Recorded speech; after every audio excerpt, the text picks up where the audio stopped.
Welcome to the Athletic FC podcast with me, Ayo Akinwolere. Alexander Isak has refused to go on tour with Newcastle United and wants to leave. So who could afford him? And do Newcastle have any chance of actually keeping him? Okay, with us today, out in Singapore, our Newcastle United correspondent, Chris Waugh. And we got Anka here as well. Chris, Alexander Isak may not be on Newcastle's tour of Asia for pre-season, but look, you are, so we're glad about that. But the real thing is, what is going on here? What is going on with this Isak story? Yeah, so I've come out here to cover Newcastle's attempts to really, globalise themselves, make themselves big in East Asia, and all we're talking about is the guys back in the northeast, and that is Alexander Isak. So Newcastle flew out on Thursday, as did I, and as I was arriving in Paris, the squad list was released and Alexander Isak for this tour, and Alexander Isak was not on it. The official club line was that he had picked up a minor thigh strain the week before, and then he'd aggravated earlier in the week, and that basically a long-haul flight would not aid that recovery. But then later on in the day, David Ornstein, our colleague, reported the news that actually Alexander Isak had also communicated his preference not to join Newcastle out in East Asia on this tour because he wants to explore the option of leaving the club. I mean, Liverpool, as David Ornstein also reported earlier this month, had communicated their willingness to potentially pay up to around £120 million for him. Newcastle have maintained throughout that Isak is not for sale, and if they are going to sell him, it certainly is not going to be for that sort of price. They would want more than that, although they insist that basically no price would lure him away. Isak seems to have taken things into his own hands, and to try and almost force a move is back on Tyneside, and the club still maintain that this injury is true. That's what's been communicated to them by Isak, but he hasn't featured in either of Newcastle's opening two pre-season games. He wasn't at Celtic the previous weekend, but Howe at that point had said that he would go to Singapore. Now, subsequently, he did leave training on Monday, citing this thigh issue, but it all feels a little bit too circumspect for it all to have happened at all the same time. So yeah, Newcastle, rather than building on success, what they like to do is shoot themselves in the foot after a good season, and this summer has definitely been pretty disastrous so far, and this is really the big firebomb which comes at, I was going to say, the end of it, but let's hope there's no further ones to come after this. Carl, as a football connoisseur, Alexander Isak, eye-catching centre forward. I mean, what have you made of all of this? And I guess for me, what have you made of the timing of it as well? Isak is just a glorious football player. I wrote a piece ahead of Euro 2020 where I called him a footballing unicorn. And then I had a bunch of people go, what's a footballing unicorn? So unicorns aren't real. But for some reason, you are always trying to find football players that have that magical combination of attributes. So it's all in one. And Isak, even when he was at Real Sociedad, even parts of the time when he was at Dortmund, people were looking at him going, how are you this tall and able to do all of the things that you were doing? So if you look at sort of, this is a 6'3", 6'4", however you want to bill it, and he's dribbling like he's 5'7". He has the pace to burn most centre backs on the last line. He's also got the softness of touch and the link-up play of a much smaller football player, right? He can hold the ball up with his back to goal, also spin it round, good link-up play. He can run the channels like a winger. He's got it all. That's a unicorn, right? Back in the day, you'd get two strikers, play a 4-4-2, and each one would have half of Isak's attributes. And yet, for some reason, this gentleman has them both, and he's got it at the age of 25. This is why Isak is great. This is why everyone's quoting triple-figure millions about him. And this is why, even though he had a disappointing season at Real Sociedad, everyone was still looking at him going, ooh, he'd be fun. The fact that Newcastle got him, amazing. You can look up a clip of me when the deal was announced on the Totally Football Show, and I'm actually fist pumping the air at the idea that Isak was going to be in the Premier League. And one of the big questions was always, could he stay fit?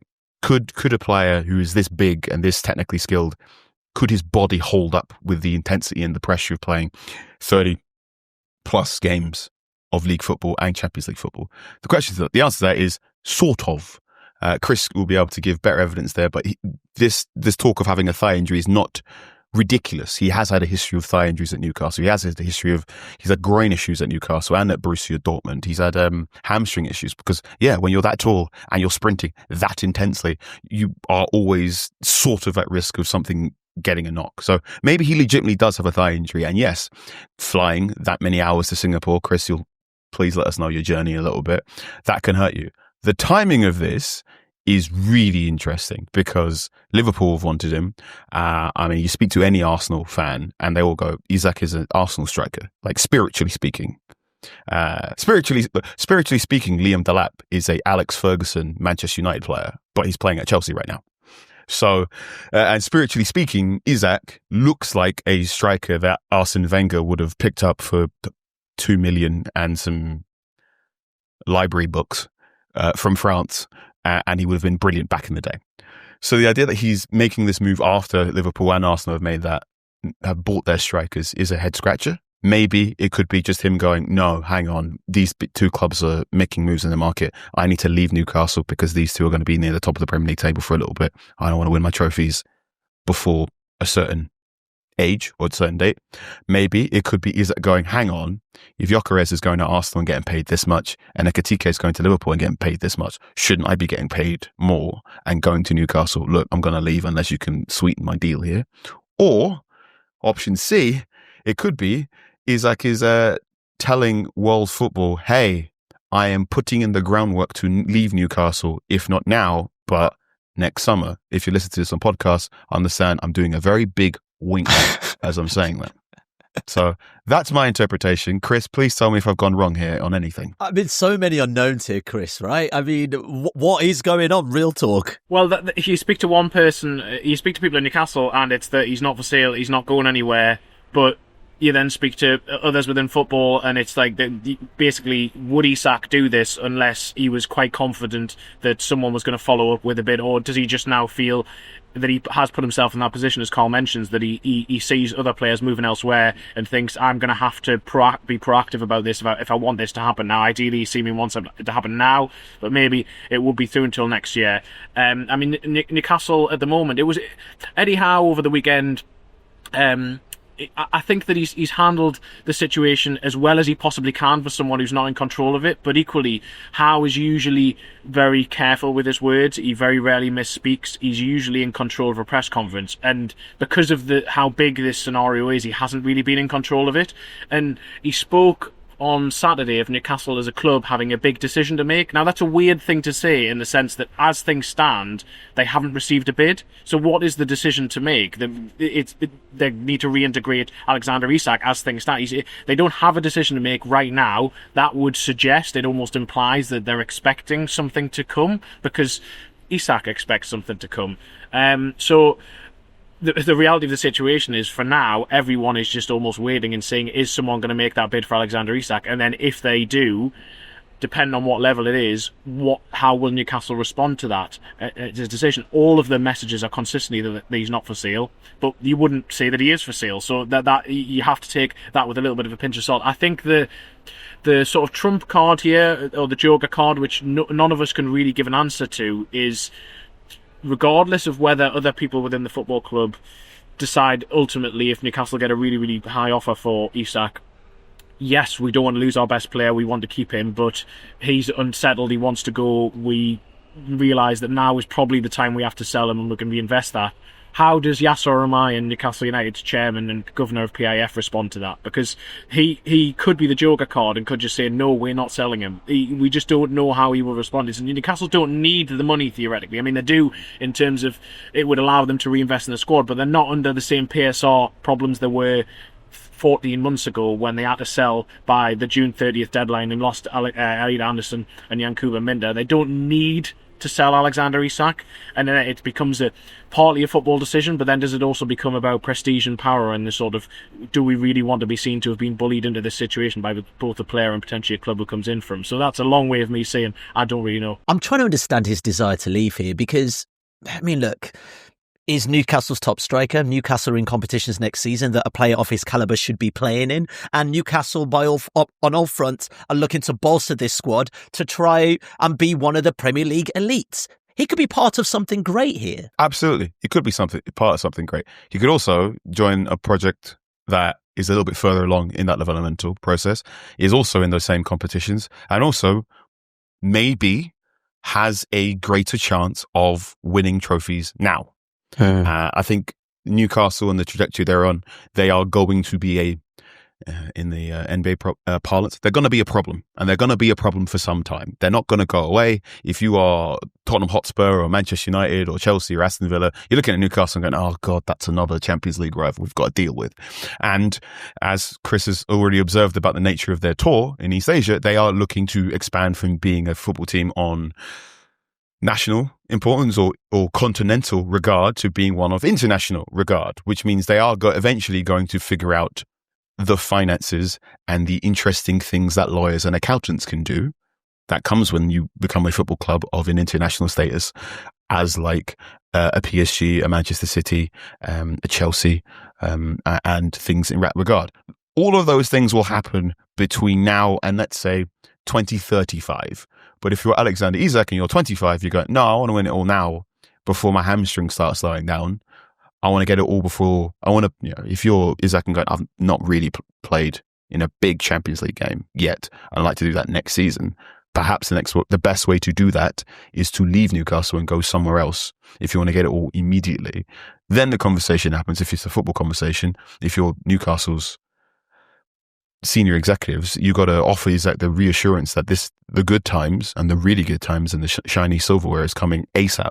That the League Cup was just the start of something, and that you're going for Champions Leagues and Premier Leagues between now and, let's say, the next World Cup cycle, 2030, rather than the one after that.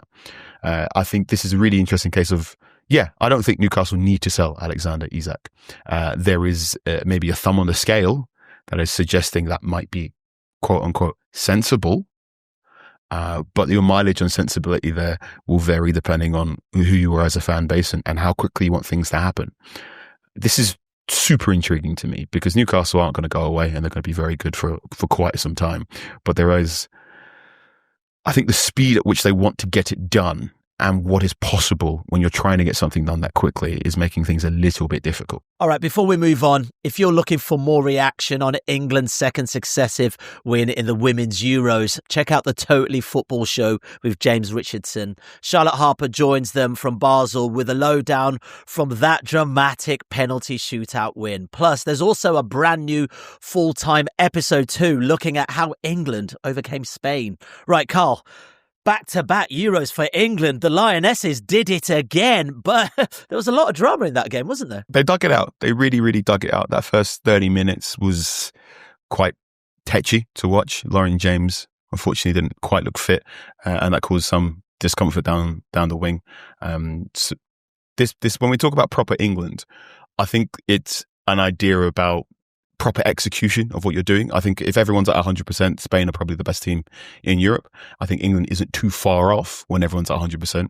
The interesting bits about proper England is what happens when England are at 70% and who goes about fixing that. And thankfully, England have got the best coach in European football, Serena Wiegmann. It's not just back-to-back for England. It's 3 Euros in a row for Serena. So, everyone chip in a tenner. We can build a statue for Serena. Everyone chip in £5 so we can get a fruit basket for Chloe Kelly. We also need to get a fruit basket for Jess Carter, who was fantastic in the final. And Michelle's little jig before she collected Young Player of the Year brought a tear to my eye as well. A fantastic day of football and a penalty shootout that thoroughly stressed me out. Well, over on The Athletic, our football finance writer Chris Weatherspoon has broken down how much it would cost to sign Alexander Isak. Carl, let's take this into account. Transfer fee, agent fees, wages. Chris estimates Isak could cost around £250 million. Is he worth it? Yeah, he's worth it, of course. Right? It's a non-starter of a question. Like Alexander Isak is, to my mind, top 5 strikers in Europe right now. So you got Harry Kane, you got Lewandowski, you got Haaland, and then you got Isak, and then Ousmane Dembele, depending on your definition of striker. Okay, he's 250 million all in. But if you're the football club that can afford 250 million, you're probably looking to win a Champions League. And I'm pretty sure Isak is good enough to help you win a Champions League. And last time I checked the broadcast money from the new and improved league phase that you've wonderfully explained before. I'm pretty sure the prize money there and other accoutrements from winning those sort of shiny pots will mean it's worth it. Look, I don't think the 250 million being touted for Isak all in is too far off the fee Manchester City has spent all in to get Haaland. So, yeah, of course. Would you buy Haaland if you had the chance? Yeah. Would you buy Isak if you had the chance? It's the same. Yeah. It's the same question. He's that good. Chris is just pulling a face here, going, "Stop doing this to me." Yeah, he's not that good. No, he's not actually very good. He's not great. Yeah. How do you devalue him so quickly, Chris? Do you know what I mean? I mean, like, look, I don't want to be boring about it, but we've spoken about the PSR stuff with Newcastle for so many times, right? But I'm just thinking, right? I know it feels like a backward step to potentially sell Isak, Chris, but the money that comes in, you could totally bolster this squad naturally with some decent forwards for that kind of money. I don't want to just sound overly negative, but theoretically, yes, and you've seen teams do it before. I mean, prizing the Gareth Bale example from Spurs is probably not the greatest, because you can argue that they didn't invest that money particularly well, but it would allow Newcastle to potentially strengthen other areas of their squad. It certainly would. At the moment, they don't have PSR concerns in terms of they don't have to sell anyone, but equally it would basically mean that over the next 3-year cycle that they would have massive growth to be able to, in terms of a far bigger budget to be able to spend, and maybe they could even spend more on wages in the short to medium term. Ironically, given that part of the issue here is that Alexander Isak would like partly higher wages as well as to move to a club who wins things all the time. But Newcastle have had a very, very difficult summer, and they've struggled to recruit very good players as it is, because basically as soon as Newcastle are head to head with one of these so-called big six, they tend to lose out. They managed to get Isak a few years ago because Arsenal had taken a long look at him and then had decided after a poor season at Sociedad to go elsewhere, so Newcastle took that chance on him. The same with Sandro Tonali. A lot of clubs had looked at him for a long while, but that summer none of them had gone from like Newcastle had. Even Anthony Gordon, the previous summer, Tottenham and Chelsea had gone strong for him, but in the January, after a poor 6 months, they'd gone away and Newcastle managed to bring him in. Bruno Guimaraes, the same, Arsenal looked at him but hadn't made that move. But this summer, Newcastle have gone for Liam Delap, they've gone for Dean Huijsen, they've gone for João Pedro, they've gone for Hugo Ekitike, they've gone for James Trafford, and they haven't signed any of them. Brian Mbeumo as well, and they haven't signed. They were all top targets, and the problem is that those players have gone to either established Premier League elite clubs, or they've gone to sort of Real Madrid. And it was last summer they also were in for Michael Olise, and again he goes to Bayern Munich. They're trying to get these really, really good players who they can theoretically afford because they either have a release clause in the case of Olise and Delap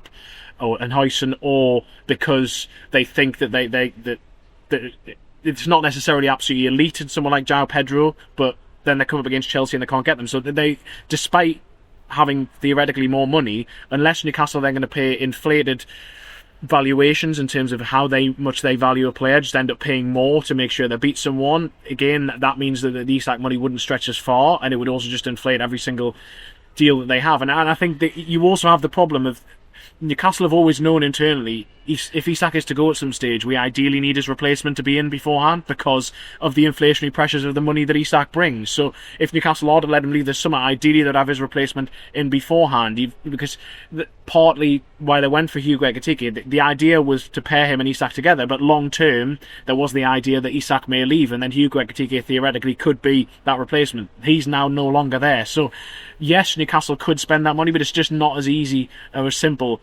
certainly the way that this summer has worked out, that Newcastle could go and do that. And the problem they also have beyond that is when you talk about all these strategic ideas as to how they could spend that money, Newcastle don't have a sporting director at the moment. Paul Mitchell left on June the 30th. Their CEO has been on meaning to hand in his notice last September, but is still in post because Newcastle haven't appointed a subsequent CEO, so he's working despite having a chronic illness. There's just a lack of sort of strategic thinking there, a lack of decision making above, and Newcastle have a sort of interim transfer committee who are working very hard at what they're trying to do, but they are not senior people in experience in this regard, and that's another reason why Newcastle struggled this summer. So as much as I've basically torn apart the point that you've just made, Newcastle have to have a lot of things that they need to be put in place, really, and that's why this Isak situation has come at the worst possible time, because they also don't have that sporting director in position and CEO who should be saying this is exactly what we should be doing. Instead, it's sort of, you've got boardroom level, and then it goes down to essentially Eddie Howe and the transfer team. Yeah, Chris, I'm just thinking as a Newcastle fan here, it must be quite frustrating. One, that unfortunately, Newcastle are trying to climb up the table and establish themselves as a real elite club in the Premier League, but then get pipped to the post by a team like Manchester United, who probably didn't have the greatest season, but just due to heritage, a player like Mbeumo goes there. But also, you've got a team that really wants to keep its best assets, but what's going on in the background isn't quite succinct as well. I mean, Newcastle fans must be tearing their hair out going, when are we actually going to get this right? Yeah, and there's been a lot of questions over the last 12 to 18 months from Newcastle fans, basically wondering what this quote-unquote project is. The idea is, we heard Yasser Ramayan on the Amazon documentary that Newcastle did a couple of years ago, where they talked about wanting to be number one. And, I mean, they have PSR constraints which prevent them from doing that to a certain degree, but the club who's aiming to be number one in the world be going into one of the most important transfer windows in their modern history without a sporting director and with an outgoing CEO. The strategic thinking just doesn't seem to be there. St James's Park, or the future of the stadium, are they going to build a new stadium? That's something which the can just keeps getting kicked down the road on. Yes, it's a huge decision financially and also in terms of Newcastle's heritage, but that's also, the longer that takes to make the decision, the longer it takes to eventually happen. Same with the new training ground.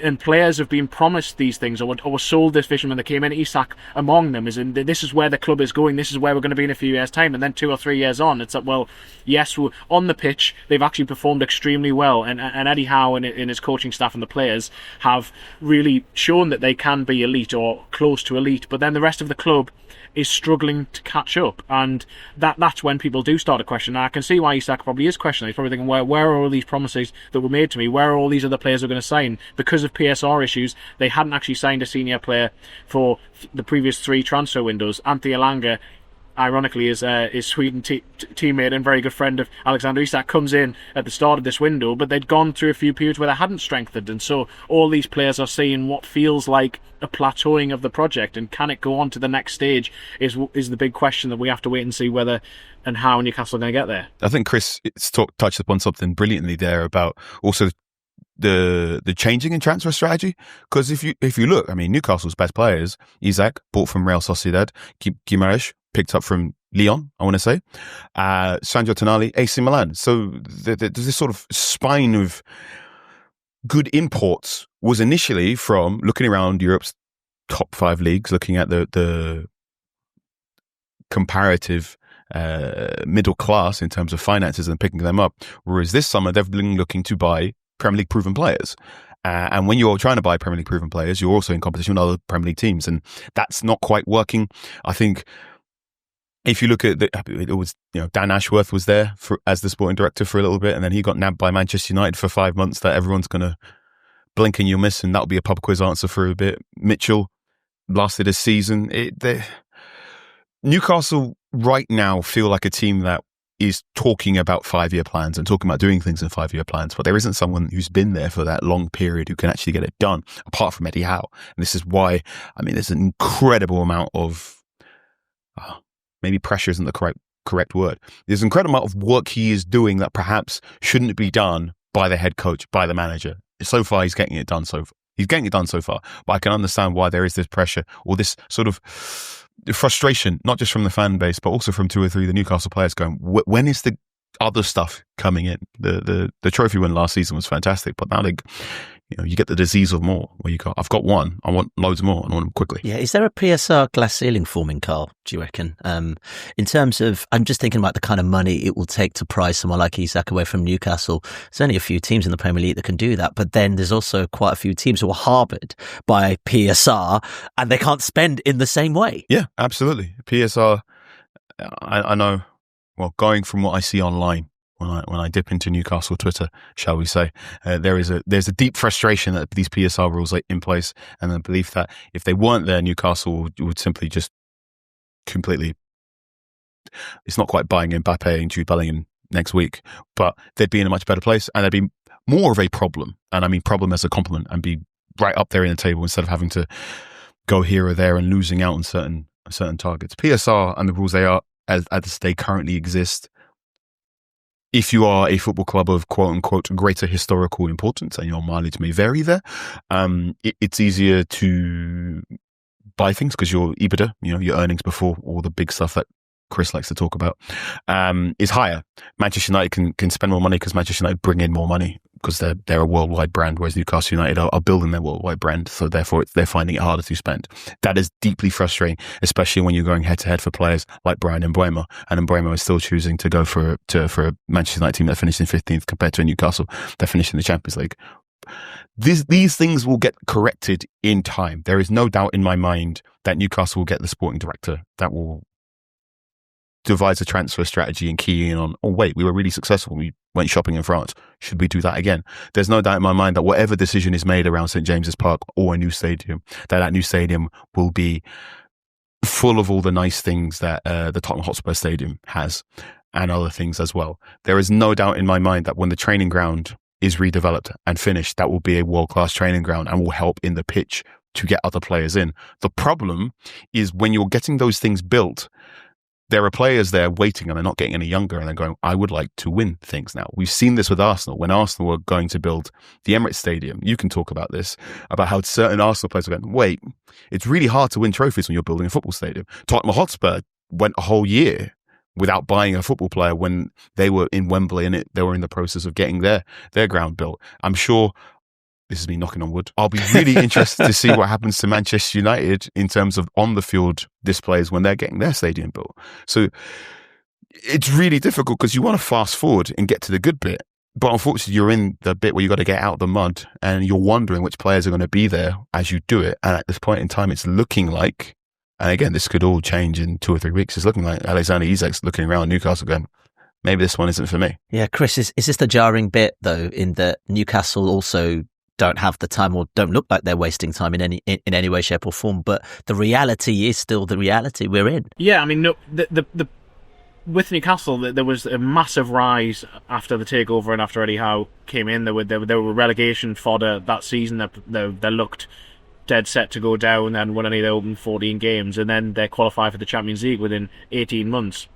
And you go on that trajectory, and then as supporters or people following the club, you think it's just going to continue in that way, particularly if you look at what happened before with Manchester City and Chelsea. But the scenario is very different now, and so it does feel like they are shackled. And as Carl mentions, at least some Newcastle fans feel that the rules have almost been rewritten to try and prevent them from joining that elite. And they haven't yet shown the inclination to sort of circumnavigate the rules, if you want to call it that, in terms of they haven't sold a hotel to themselves, or they haven't sold their women's team as of yet.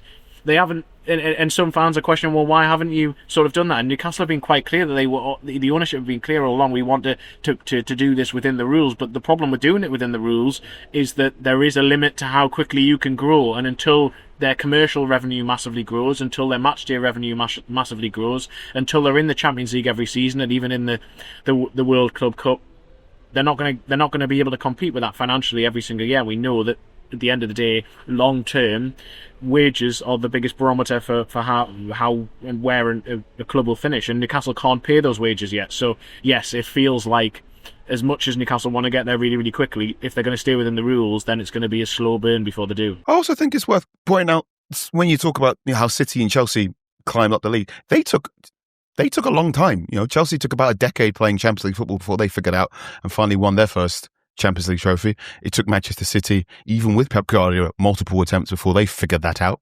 And I think both of those clubs have had some real years trying to get their pre-season tours and their commercial ideas correct. It's only been the last 2 or 3.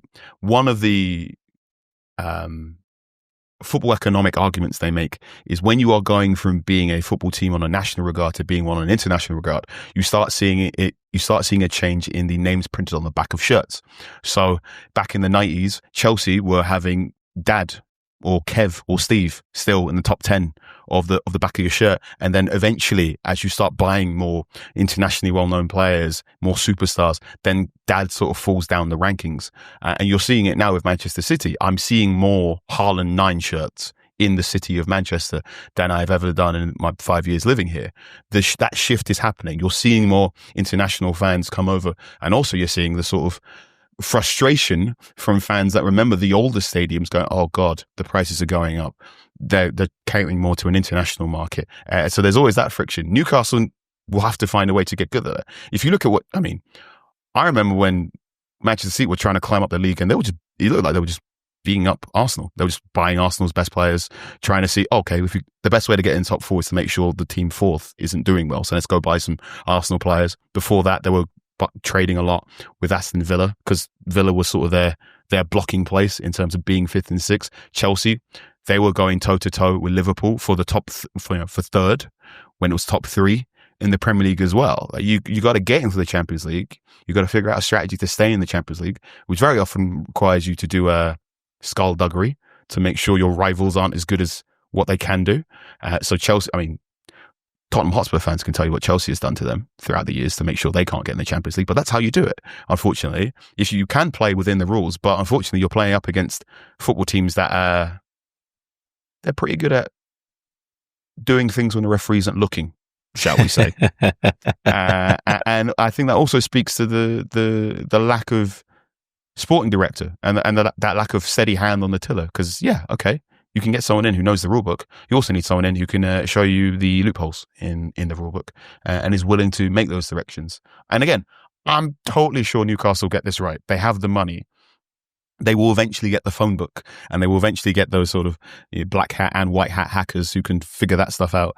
But for now, those people need to get in through the door, and they also need a year and a half, through 2 or 3 years to get the consistency and figure that out.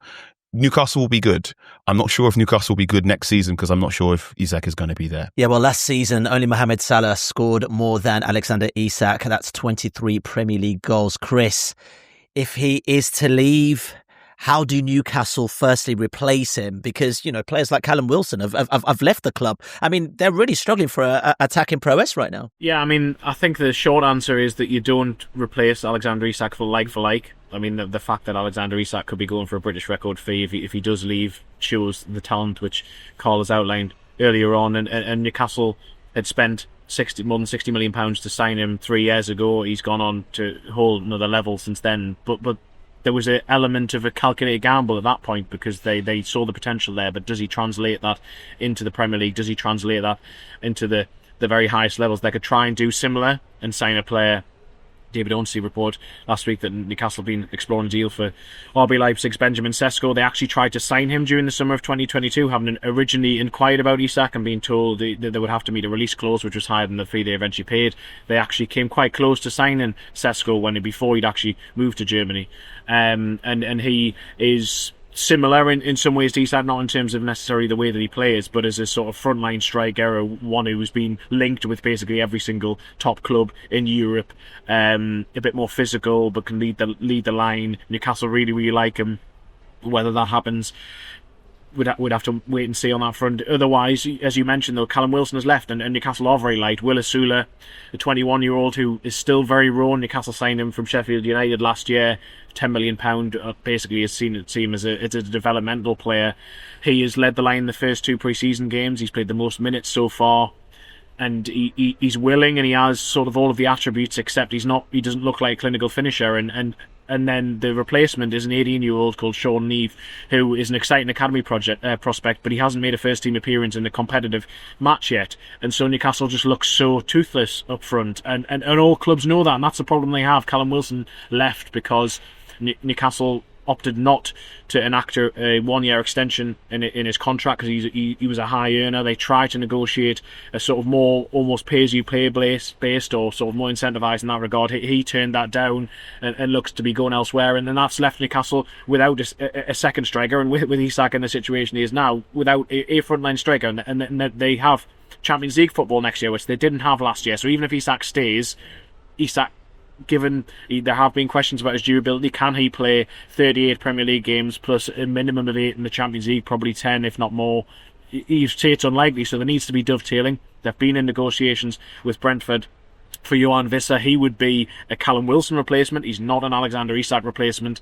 But as things stand, there's been no progress in that deal. Brentford themselves have lost a lot of frontline players. They haven't signed anyone yet, and it feels like there's this knock-on effect in terms of teams are being intransigent in terms of not letting their own players go until they bring someone in. But it's like there needs to be a domino effect of one leading the other, and as things stand, that's not how it's working out for Newcastle. So they've had to reassess several times already. There's some of the reason they went for Liam Delap, although they never really felt they were going to get him, was the release clause in terms of relative value. That's why everyone really went for him.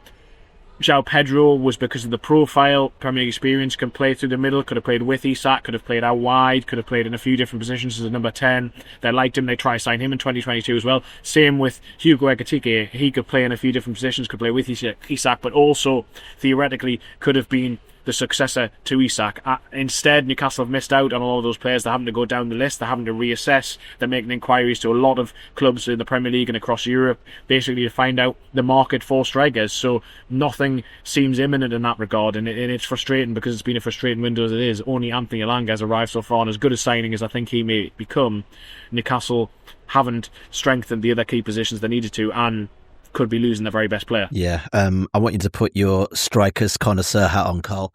Benjamin Sesko. Obviously, so much press around him regarding potential Arsenal transfer, but my query is with him. The numbers are decent, but is he a plug-and-play striker that would slip into this Newcastle squad and be ready to go in the Premier League? Right, first things first. Me and Mark Carey. Hi, Mark. In the data team, always go, no such thing as a plug and play. Okay. No such thing. Okay. You always got to look at the fit. Some strikers are sledgehammers. Some strikers are swords. Isak, sword. Sesko, sledgehammer. This feels like Dungeons and Dragons, mate. What's Just going on? Big, I mean, there are very few strikers in the world who are going to be playing in the Champions League that are taller than Isak, but Sesko is one of them. He's 6'5", depending on which billing you're reading, and yeah, he's a big lad who plays like a big lad. If the thing that makes Isak really interesting is that he makes a complete mockery of good feet for a big lad. Sesko has good feet for a big lad, right? He's more of he's not as clean in his dribbling, his ball striking. He's got a cannon of a shot. He's a little bit inconsistent there. His off-ball move. I mean, Jacob, if you're listening to this, I heartily recommend you go on The Athletic and you read Jacob Whitehead's brilliant 7-step guide to Isak's off-ball movement and why this makes Isak so amazing. There are very, very few strikers that can move off the ball to the same degree he has. Liam Tharm's also done a brilliant piece on Isak's movement in this why he's the king of the 6-yard box, and also how he enters. They call it, how do you enter the penalty area? How do you enter the second 6-yard box that Shearer and Lineker always talk about? So the zone between the penalty area and the actual 6-yard box, and also what you do in the 6-yard box. Isak's, the way he runs into all of those, he sort of slows down in the second 6-yard box so he can speed up in the final one, and that makes him really, really good at scoring tap-ins.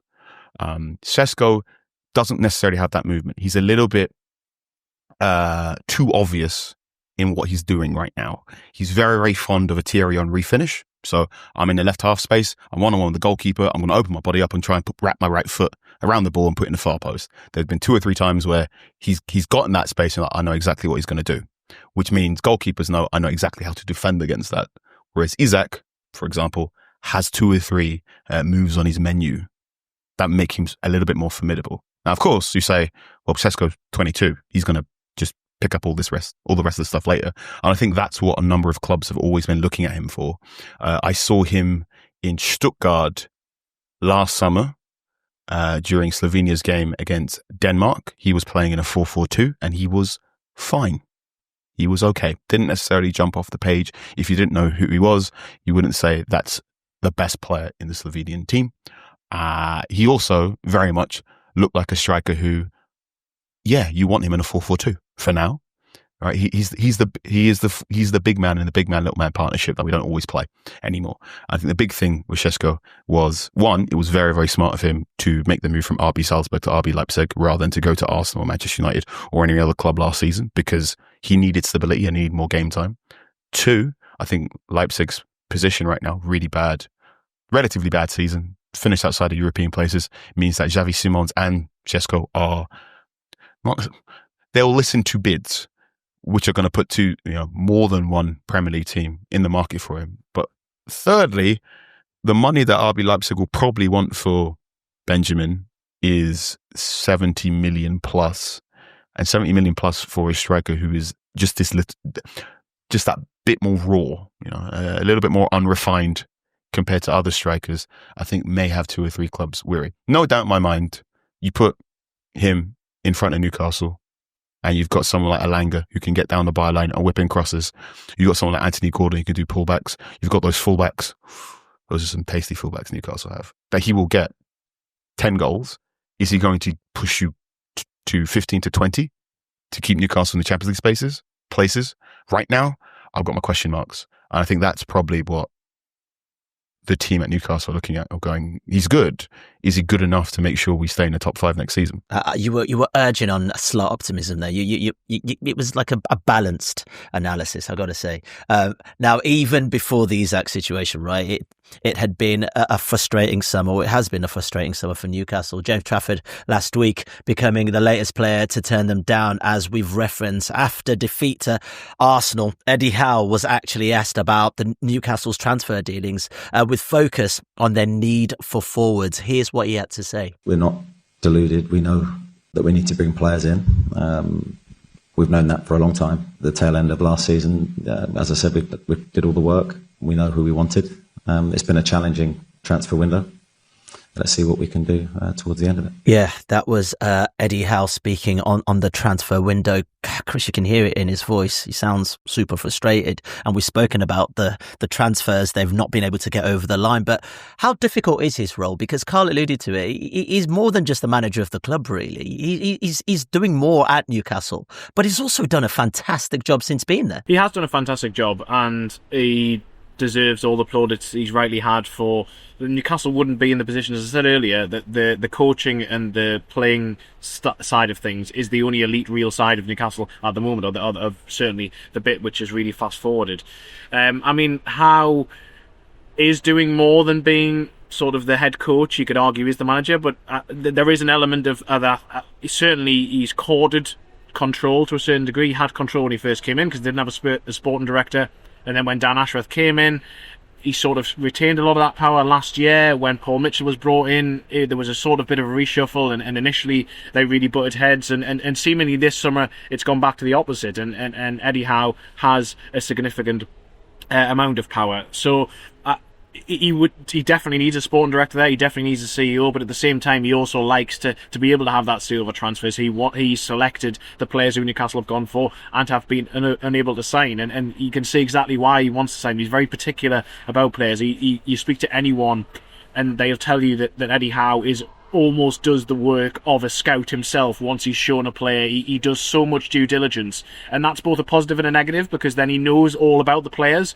But at the same time, if Newcastle then miss out on a player, to find someone of an equivalence in terms of that he has that detailed information about it, it's not easy to do that quickly, because he doesn't have that right at that stage. And he was very frustrated, and I think that it's been quite clear that he's frustrated. And I also, flustered would be a bit strong, but I think that this weekend, because Isak has come to dominate everything that's happening in Newcastle, understandably, right now, and it almost blindsided Newcastle, because they were flying across to East Asia at the time when the Isak news broke about the reason why he wasn't there, and so they'd arrived, and then there was a press conference in their hotel on Saturday, 22nd floor of a very plush hotel in the middle of Singapore. And Howe usually doesn't overspeak, he doesn't misspeak, but he gave an answer when he was asked about whether this situation needed to be resolved quickly. And everyone thought he had finished, including the press officer who was bringing in the next person to ask a question, the next journalist. And Howe just suddenly butted in and just was like,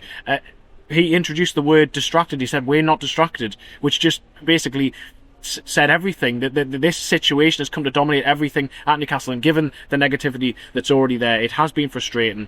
But I do think Anthony Elanga is a good sign. They do have some good players already. They have the basis of what can be a very, very good squad. If you lose Isak, that's a massive loss, but if they can bring in a couple of those players, as you said, if they can spend that money quite well if he does go, then they can still have a good season and still have a crack at the Champions League. If Isak is to stay, then now Eddie Howe's big job is, this was the first time he really has had a sort of elite player of that capacity, a world-class player who seemingly has to reintegrate and he has to bring back on board, even if that is just for 6 months or a year, and that is going to be a big test of his management. But even frustrated and potentially even stroppy Alexander Isak, come October, November, once he's in the rhythm of things, once he's playing those Champions League matches, he will score goals, and it will be better for Newcastle to have them than not to have them. So there can still be, I won't say necessarily a happy ending to this, but I don't think it has to necessarily be as catastrophic as maybe we all feel in that initial moment of losing Alexander Isak would be, or even keeping a very unhappy Alexander Isak. Newcastle still can get through this. It's just going to be a fair amount of short-term pain beforehand. Absolutely. I think there's some turbulence in there, but I mean, heart, if you ask me, if I'm not a betting man, but if I was, I think PSR and financial issues from other clubs mean he's more likely than not to stay at Newcastle at least for another season. And then next summer, I think then you start looking abroad and going, oh my God, don't Barcelona need to replace Lewandowski? I mean, I'd love it if Isak stayed, because he's just a joy to watch in the Premier League. And also, I'd love it if he left, because that's one less thing I've got to be worried about. So, good luck, Chris. Fingers crossed, one more season with Isak. Chris, I know you've got to go catch a flight, so I don't want to rub any more salt into your wound. So, off you go, sir. Thanks for joining us on the pod, Carl. Always a pleasure. We'll speak to you guys next time. If you want to watch more episodes of the show, please subscribe to the channel. We'll be joined by the likes of David Ornstein, Matt Slater, Adam Crafton, Carl Anka, and plenty more through the season. If you'd like to listen to the episodes in full in audio form, search The Athletic FC wherever you get your podcasts from.